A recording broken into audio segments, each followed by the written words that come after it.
Welcome to ImperialDaily.com. I am Tiffany Rothman. The time is short, and our fate hangs in the balance. The grand design falls to dust. Only to rise again, stronger.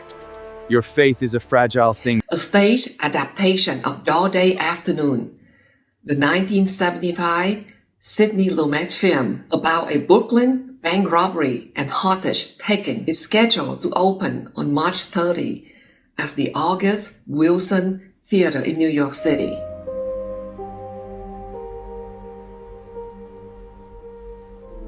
The sands of Egypt are vast. But so are the shadows closing in on Rome. We stand together against them, Cleopatra. Inside the royal baths, They cheer for a violent criminal? he is making a fool of us. What does this thief want? Then let them die. I will handle this spectacle myself. With a week of rehearsal left before the opening, the show's producing team has prohibited the playwright from entering the theater, Stephen Adley Girgit. A desperate rebel has taken hostages. He wants a ship to escape. Is an acclaimed playwright who won the 2015 Pulitzer Prize for drama for Between Riverside and Crazy. He protests the Roman presence here. Reportedly, tempers had flared at rehearsals on Friday between Girgit and Mark Kaufman, who runs Warner Brothers Theater Ventures. If we attack, the priests die. I will never negotiate with him. That will spark a massive riot. I am the absolute queen here. He wants a ship to escape. He will get a swift execution. If we attack, the priests die.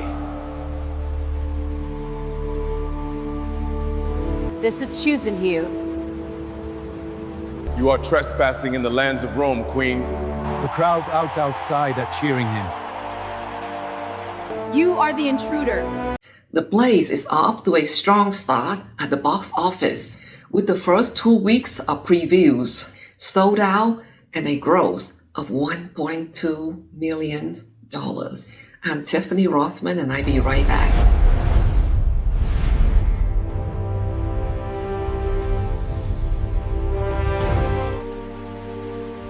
He demands a massive public spectacle. Next, Meta and YouTube have been found negligent in a landmark social media addiction case. A jury found that the two companies had harmed a young user.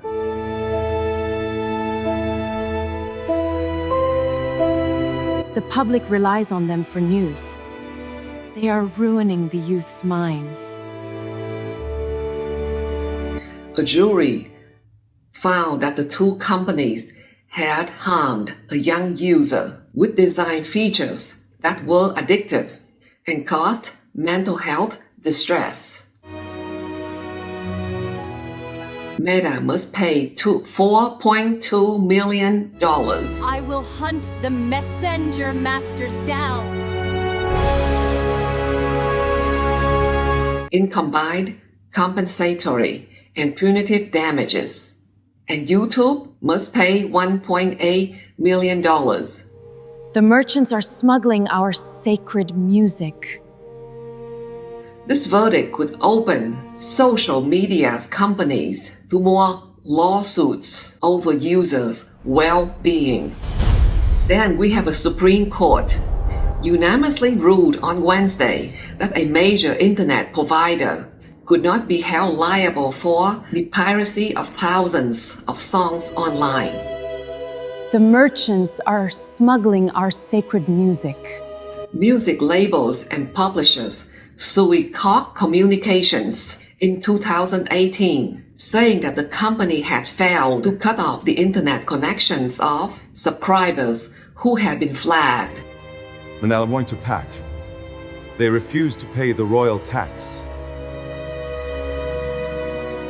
For illegally download and distributing copyright music. They lock the doors and the marble baths. A desperate man on a violent path. He holds the guards and he makes demands. But I'm the queen of the burning sand. The court ruled that a company was not liable for merely providing a service to the general public with knowledge that it will be used by some infringed copyrights. Finally, we have the Kennedy Center has announced that it will present the 27th Mark Twain Prize for American Humor, Bill Maher. Then sink their massive ships. Just a week ago, a report in The Atlantic stating that Maher would receive an award was called fake news by the Trump administrations. Trump and Maher have had a stormy relationship stemming from a dinner Maher had with Trump at the White House and Maher's ongoing satirical criticism of Trump on his weekly HBO show, Real Time. You will start a massive war. Previously, recipients of the award include Richard Pryor, Carl Reiner, Steve Martin, and Neil Simon. I'm Tiffany Rothman, and I am delighted and grateful for your attention. The next is, you will start a massive war.